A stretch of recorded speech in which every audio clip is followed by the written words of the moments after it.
BlackBerry Storm for Verizon Wireless. Now I know a lot of you have been waiting for this smartphone and it's finally here, so let's just get right into it. The BlackBerry Storm is big news because it's the first touchscreen BlackBerry, and it's not like any other touchscreen phone out there. Research in Motion developed a technology called SurePress, which uses a suspension system that lies beneath the display so that when you go to select an application or enter text, you actually push the screen down like you would on any other tactile button. In terms of text entry, the BlackBerry Storm features a SureType keyboard when the smartphone is in portrait mode, and then switches to a full QWERTY keyboard in landscape mode. When using the keyboard or selecting applications, you can do a simple finger touch over the item till it's highlighted, and then you press down on the screen to register. For example, you can tap on the screen twice to zoom in on a web page or a map, or you can do quick finger swipes to scroll through web pages up and down like that. While the SurePress technology is cool, it takes some acclimation. It's not a natural feeling to physically push down on the screen, and I often found myself forgetting to actually press down on the screen, and instead I was just tapping or double tapping on the letter, button, or the link.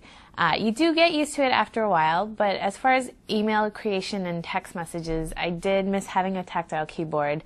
I couldn't comfortably type long messages as fast as I wanted, and when I did, I ended up with a lot of errors. So if you're a heavy emailer, the Storm may not be for you.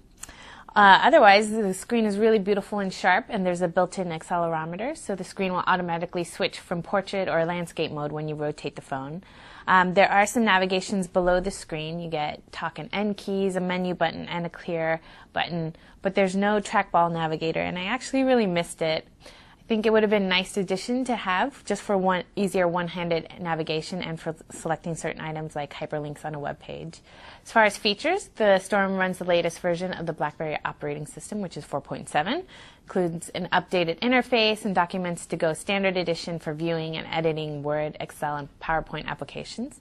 Storm also has a link to that BlackBerry Application Center, which is new.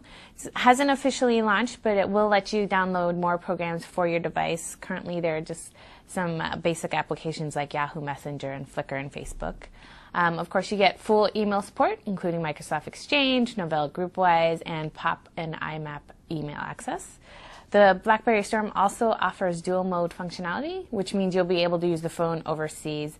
When you're making calls here in the state, it will use Verizon CDMA network, but when you travel internationally where they use the GSM band, it'll automatically switch over, and there's actually a SIM card included in the package, so that's really nice. BlackBerry Storm also has full 3G, including EV-DO Rev and HSDPA, so you get faster download and upload speeds. Fortunately, there's no Wi-Fi, and I know people think it's not necessary since there's 3G, but I still like having that option, especially when you're not in a coverage area. Other goodies include GPS, a 3.2 megapixel camera, and a pretty robust multimedia player with a 3.5 millimeter headphone jack, which we're always happy to see. Obviously, the Storm has a lot, and it's a great value at $199.99 with a 2-year contract. Definitely gives the iPhone a bit of a run for its money in terms of features, but I think as far as ease of use and web browsing, the iPhone still wins. Still, the Storm is very cool and offers pretty good performance, and it will attract both consumers and mobile professionals. I think longtime BlackBerry users will need a little bit of time to get used to the touchscreen keyboard. And as I said before, this isn't going to be the best device for people who email a lot for work, and would probably be better suited with a BlackBerry Bold or another QWERTY smartphone. I'm Bonnie Chan. This has been your first look at the RIM BlackBerry Storm.